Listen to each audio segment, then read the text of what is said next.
Hello everyone, welcome back to a brand new video where I probably sound a bit better because I spent my weekly paycheck on a microphone. Anyway, today I'm doing something different. I'm doing a guide. I've never done a guide before. I'm quite excited. It could be good, yeah. Anyway, you probably clicked on this video because you are trying to play or want to play Trapper, but you have no idea how. Or maybe you're just new to the game, you know? You never really know someone's reason, but that doesn't really matter. I'm here to teach you. So, Trapper. He's a difficult killer. He is labeled easy. That's because his power is simple, but by no means is he fucking easy. Sure, his power is you put a bear trap down, survivors get stuck, and you can grab them from it. Very simple. However, it's so much harder than that when you realize that the survivors are actually real people and have brains, and therefore can avoid, disarm, and, just not stand in traps, which I guess we're going to avoid. Anyway, I've got a couple perk builds ready for you guys to take a look at. Hopefully they can help you out a little bit because Trapper is very perk dependent. His power is kinda useless. So the first build I have is a build that will definitely tailor towards those that have just started. Like I'm talking Backbone, Trapper's Prestige, maybe 15. You got all 4 perk slots unlocked. This is it. So, this here is probably what you're going to have access to. This is the bottom barrel, very starter perk. So, don't feel embarrassed if you have this stuff, by the way, because you will get there. Anyway, Brutal Strength. It basically, you destroy drop pallets, breakable walls, and generators 20% faster. It says so in the description, but I'll read it out to you anyway. Sloppy Butcher applies the Hemorrhage and Mangled status effect, which is good. Hemorrhage basically means that when 2 survivors that are healing stop healing, their progress will dissipate until there is no more healing progress left, when it would usually just stay where it was and they could finish the heal later on. And what Mangled is they heal a lot slower. I think it's like maybe 25%, it's 25% more, 25% increased time to heal, I think. Noed, which is, Hex No One Escapes Death, which is basically at the end of the game when the Elixir gets powered, a Hex totem will light up. And this increases your movement speed by 4%, gives survivors the exposed status effect, and any time that the Hex's effect is revealed to the survivors, which will be after you down one, the totem's aura will be shown to the survivors. At a range of 4 meters, which increases over the next 30 seconds to 24 meters. This perk will last as long as the totem does, and finally we have Unnerving Presence. Basically, survivors within your terror radius have a 10% chance of triggering skill checks when repairing or healing, and the skill checks are fucking tiny. But basically, 2 of these perks are Trappers, that would be Brutal Strength and Unnerving Presence. 2 of them are random ones you can find in the Blood Web. Yeah. So this is not hard to come by any means. You guys will find this, again, like 15 in the Blood Web. Level 15, you'll probably find it. For add-ons, I went with Trapper Gloves and Rusted Jaws. Sorry, meaning the Busted Jaws. Rusted Jaws. Now, the reason I went with Trapper Gloves is because it increases the bear trap setting speed. You don't want to spend 39 minutes setting a bear trap. Let's be honest, I don't think any of us do. And Rusted Jaws inflicts Mangled on trap survivors. This pairs very well with Sloppy Butcher because that inflicts Mangled on survivors. That way, whether you're playing hit and run or they get trapped, they're going to have the Mangled status effect. So, it's not bad. It's good for slowdown, which is the main thing you're looking for as a Trapper main. Now, I main Trapper for a very long time. I probably have a collective 1,000 hours on him. He is a good killer. He can be used very well. So with this perk build, maybe the base bottom scratching little bottom of the barrel last resort, or first resort I guess, we're going to go into one that requires a little more experience. This one. This perk build has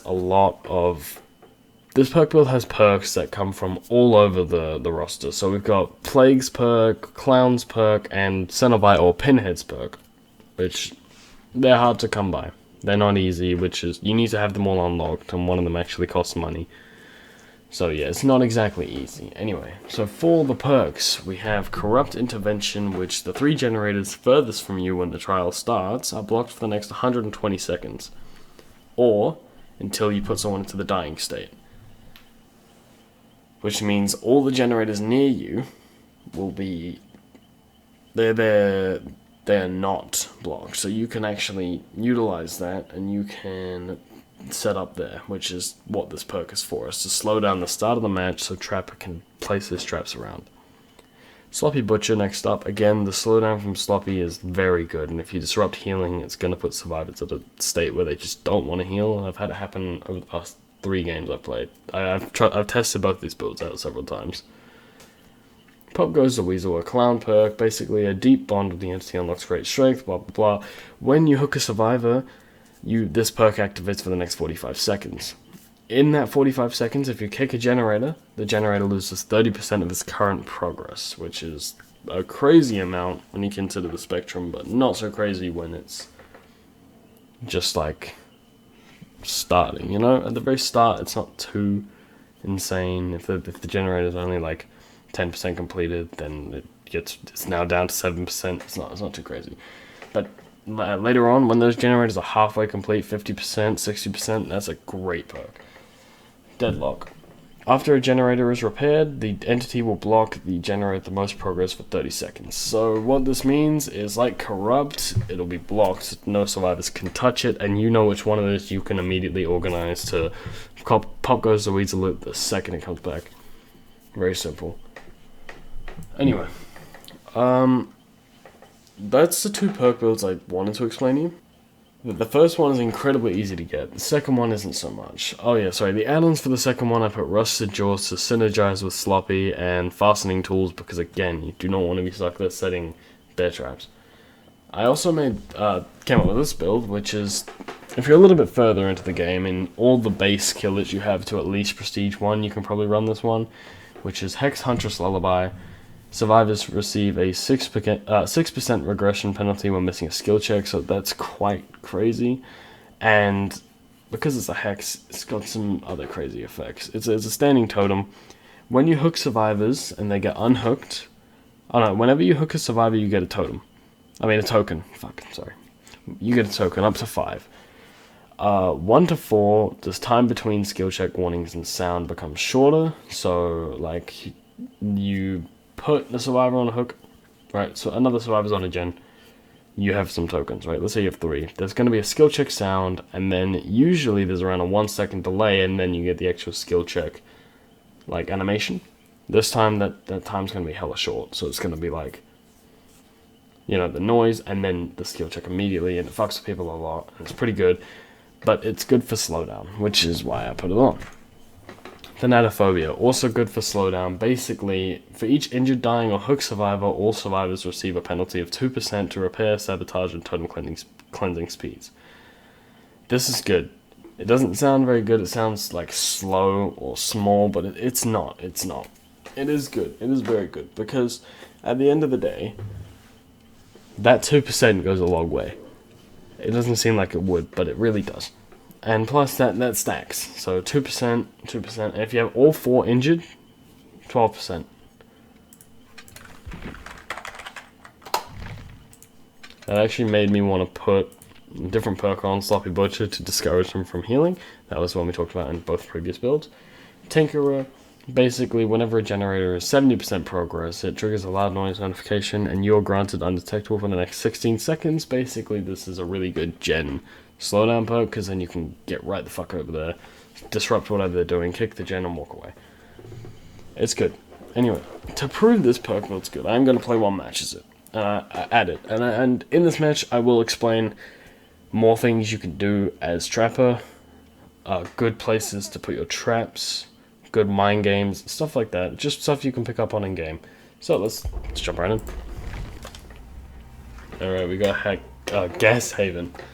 Sweet. So, again, 3 generators relatively close to me all have, 4 generators, sorry, are unblocked. So we'll start popping down some semi-decent traps. By windows, anything like this will be good. Honestly, survivors fall for it fairly easily. Out here we could probably do like a little doorway. Survivors run past, no idea what hit them. Grab some traps. Once immediately just hit with that one. Yeah, they're working on the most like nearby gen. Fine by me. And we gotta set up 3 gens that we can monitor. I want it to be these ones. We'll go for a bit of a red light hide there, even though there's no wall. See if we can get them to drop this pallet like straight away. Trap it. This is a good strategy. If you trap the pallet, basically they're forced to either not vault it or vault straight into your trap. Sloppy butcher for that one. Very good. I don't exactly know what they're doing, but they can't bolt because of the trap. Okay. We'll actually go for the trap person anyway.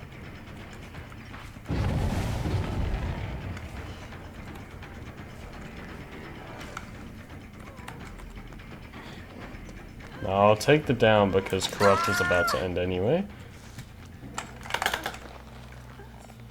Got Boil over. Oh, not him off.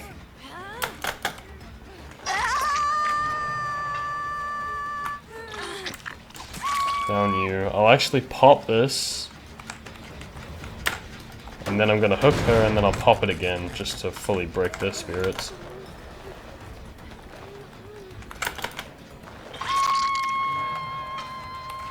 And we'll pop it for a second time.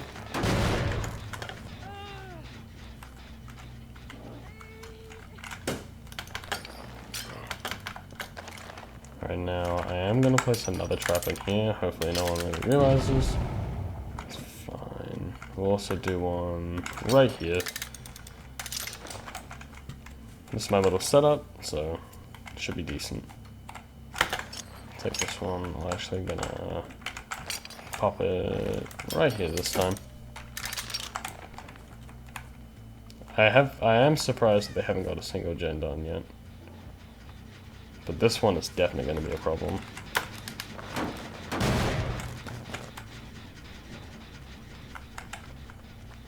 See if I can at least get an injury. Another... ah, lag, nice. Another thing you can do with your traps is mid-chase, just pop one down. They're forced to do whatever it is to survive. Smack them there. Fairly decent.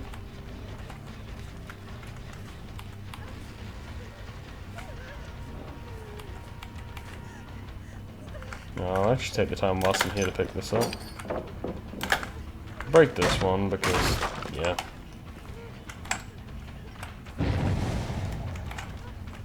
Try to mag him. Yeah, we got some. Come here.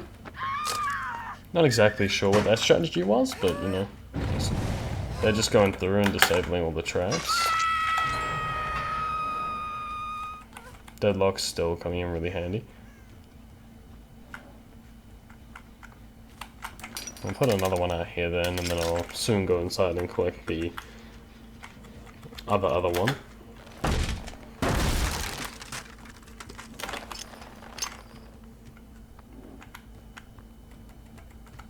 Hello. Hit Fang, and then we just go over here. Now what we can do is set a trap here. Now Fang, no matter what, is forced to, yeah, play around it. Oh shit.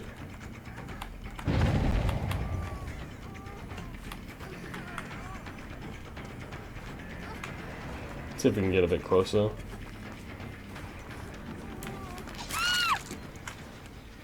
Alright, she's down. Oh, someone's gonna try to come out for a flashlight save. Didn't get it. That was not exactly what I was looking for. Interesting. Nonetheless, I want this gen stopped. They go back for it? No, someone else did. Jill. I'm gonna try to run around this pallet. And with that. I got a lot of pressure now. Everyone's injured. Oh, nearly everyone. I think we can waste a little more time before going back for my gen. She's running us straight to the gym, which is good. So I'll do is I'll down her and then I'll go over to the gym, try to disrupt whatever the hell people are doing. Interesting. I'll up to hook her then. Because that way, again, we can apply pop. Pop is really good. But that 30% is kind of crazy. Like, just, yeah. We do need to start putting more traps in play, though. So I'm going to collect this one and that one. And then... Actually, I'll just reset this one. It's in a fairly decent spot. This one over here isn't. Okay, so they opted to heal, which is bad for me, I guess. Again, like, they're gonna be very discouraged by the gen's progress just constantly going down. That's why I always opt for pop on Trapper. It's a very good perk. Okay, so now I know they're just hiding around the back of the hill, which is great.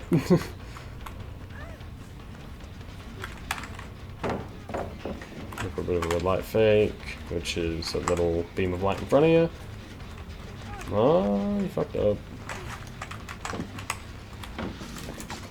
Whoa, that was interesting. Life, question mark? Again, we won't actually break this one, because I could probably trick more people with it than not.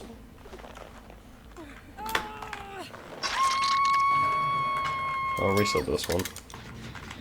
Again, with pop. People get very discouraged. Thing around this way, Claudette's over here. So we'll go around, try to push one of them at least into the trap. That Kate trying to take a hit.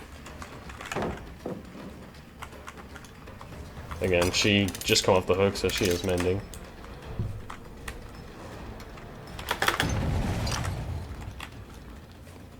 I'll pick up this trap as well. It's not really in a good spot for me.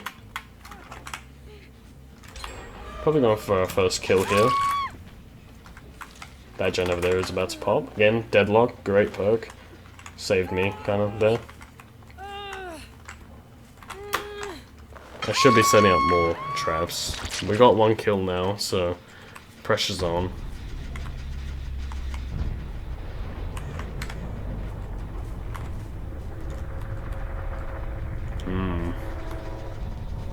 More or less, I'm just wasting time until I can pop it like this.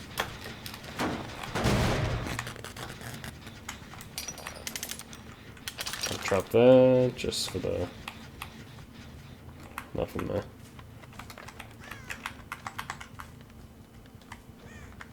I'm gonna pick this up. Move over here. Put one right in this doorway. Even though it'll be easy to see, it's gonna discourage people from leaving.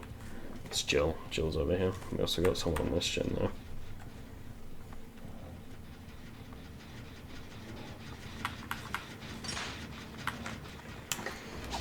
Alright, Smack Fang.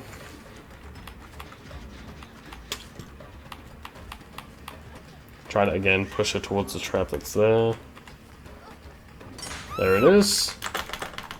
Can I have you? Thank you. Cool. This gen's definitely further done, so I'll hook her, kick this gen with pop, and then go over to the other gen, try to oppress it a little bit. Maybe try to chase Claudette away from here because she's away, so I'll actually trap this, just see if I can catch her off guard. Head over to this gen again. That is another thing about Trapper's power that I didn't talk about, is that whenever you set a trap, you get a 5% speed boost.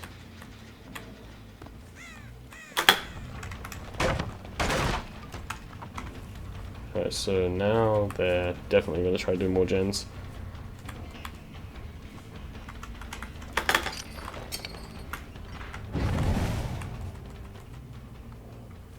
But right now, none of them are on them, which is interesting. Break pallet this time. Go over this way.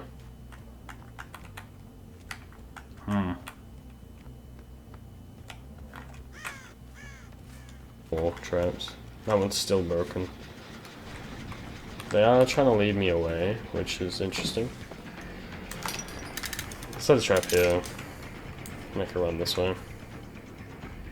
It's not like she can exactly do anything about it. So they're probably on that gen up there, but that's okay, because the one I'm looking for is over here.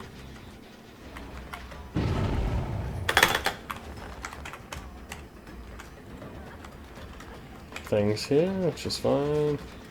So down thing.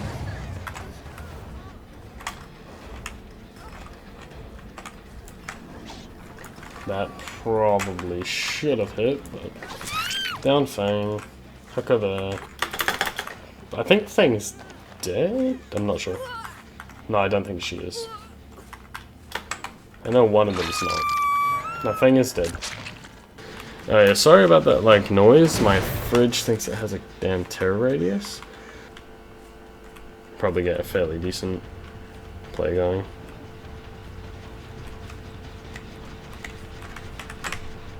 Try to confuse her a little. Nah, it didn't work. Alright. It's alright, it's fine.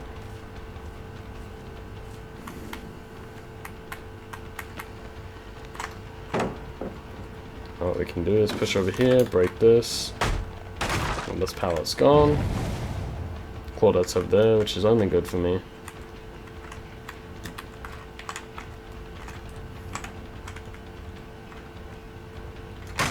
Ow. Alright, we'll break this again. We'll go over to that gem, we'll try... Oh, I can't. Damn, might have just cuffed myself over there. Yeah, these guys are good, damn.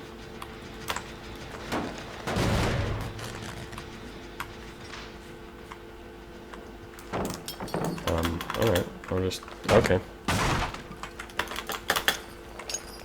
Unfortunately, I'm pretty sure they are actually going to win here. So we start preparing for the endgame, which is a little bit different. We grab 2 traps. We're going to trap both the doors. Okay, exactly like that. Endgame has now started.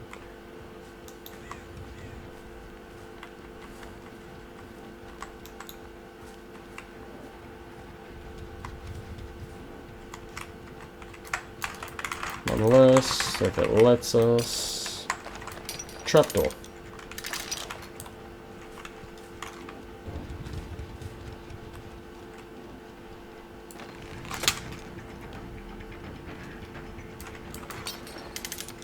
Now we do the second best strategy that there ever was.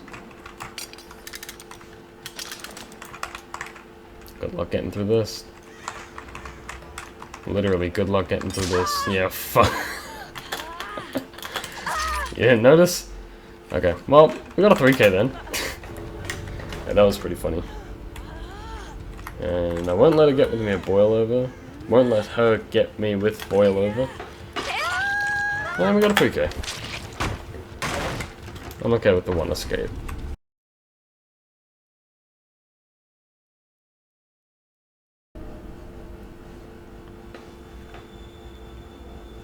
Alright, well.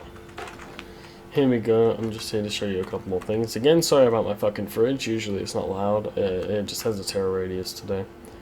So, coming across the pallet as a trapper main, you know, the first thing you want to take up on is the loop itself. Is it worth trapping? This one, not so much, because it's so short. If they were to drop it here, you can come to the side. Like if they're running that way and they drop it, you can come to the side and hit them here.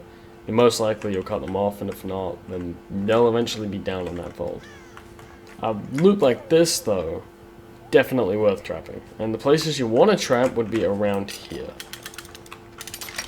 So the way survivors would run this loop would be this way. They would come around here, keeping the long wall between you and them. And then upon, like, moving, they're going to move in this exact direction. If you're really close, they'll probably loop the short end.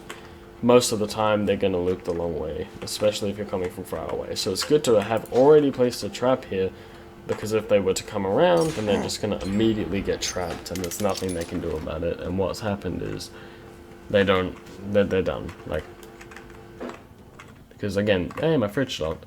Anyway, yeah, so the long wall is the one they're most likely going to loop first. So they're going to loop it this way. They will get caught, especially if your trap's hidden in a bush like that. Most Macmillan Estates loops, such as this one, will have gigantic fucking bush right here. That fern bush is very helpful, actually, especially as a trap main. Same goes for loops such as this. It has a long end and a short end. What I would do is personally, you know, survivors are going to loop the long end first. This little area here, great for a trap. It only usually works if they don't know it's there. So if you're looping them, they're looking behind them, they're looking directly at you, they're going to walk straight into this, you're going to get a free hit, free down. Loops such as this one, now, interesting, has a pallet and a vault. Most likely, survivors are going to utilize both, so they're going to come from the pallet to the vault. However, in emergency situations, they're most likely just going to use one or the other. For pallets, I wouldn't think it's worth trapping them. If you're going to, don't do it here. A lot of people try to trap pallets, any pallet like this. Survivors can drop the pallets and vault over it with your trap still underneath, and it won't be able to do anything. The better thing to do would be to put them here. That way, if they do drop it from that side, they can't vault it anymore. This pallet's useless until they reset that trap. But if they try to vault it, they're gonna get trapped. And if they come through, they get trapped. Next one loops like this. So interestingly enough, like you got a pallet, you got a vault, right?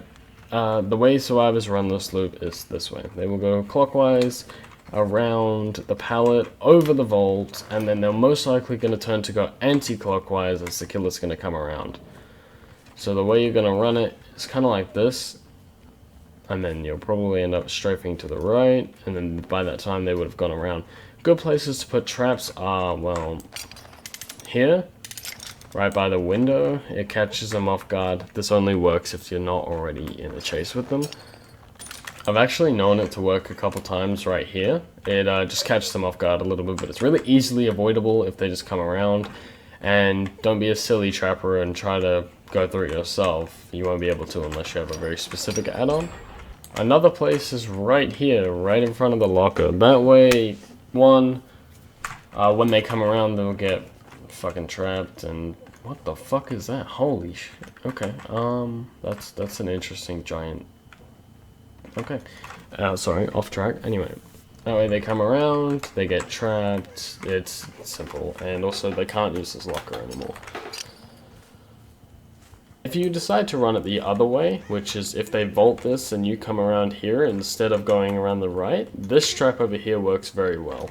Another trap that works well. This here is Shack. Shack is one of the most powerful loops in the game for survivors. A good trap ends up being right, just specifically right on the corner. That way when survivors vault the window, if they need to run left, they'll get trapped. Another way to do it, you can just put a trap straight under the window. Survivors use that, works like 9 out of 10 times, as long as they don't know you're a trapper. Yeah. Another way you can do it is by putting one here. Just trying to do this quickly because everyone's leaving. This works too, especially if they need to run away from you. They will get trapped. Alright, well, yep, that's the match, but you know what I mean, right? I've shown you some traps. Another thing you can do that I didn't show in that clip is you can actually put a trap outside the front of a locker if someone is planning on if someone is planning on using head-on.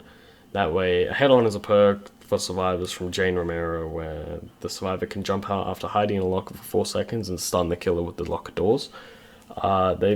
Bully squads use this quite commonly just to fuck with killer mains. If you put a trap on it the second they hop in there, they actually don't have enough time. If you have setting add-ons, they don't have enough time to do anything. So, yeah. Anyway, that's going to wrap this one up. I hope you guys learned some stuff. I hope the build helps quite a lot. It's helped me a shit ton. In that last match, I may have only gotten a 3k. However, in the previous matches, I 4k'd every time. I don't actually have proof, but you can take my word for it. I am a trustful man, I swear. Anyway, yeah, thank you guys very much for watching this video. If you enjoyed, smash a like. It means a lot. If you learned something, smash a like. Also, just means a lot, lets me know that these are good. This is going to be part of a new series. I will be doing this for every killer. I want to get one of these out a month, maybe. But, yeah. So, this is quite fun. I've never tried anything like this, and it's interesting, you know, taking that educative stature. Anyway. I'm not Starver, so if you guys are still stuck on anything, I recommend checking out channels such as his. They have been playing this game for a very long time. Yeah. I hope you guys have a good day or night, depending on where you live, and I'll see you guys in the next video. Goodbye. Oh, don't forget to check out that subscribe button. We're 180 subs, and that's very, very cool for me. You know, literally the other week we're at 170, it's 160 even. Now we're at 180, so thank you guys so much for that. Smash subscribe. You mean the world to me. Alright, I'll see you guys in the next video.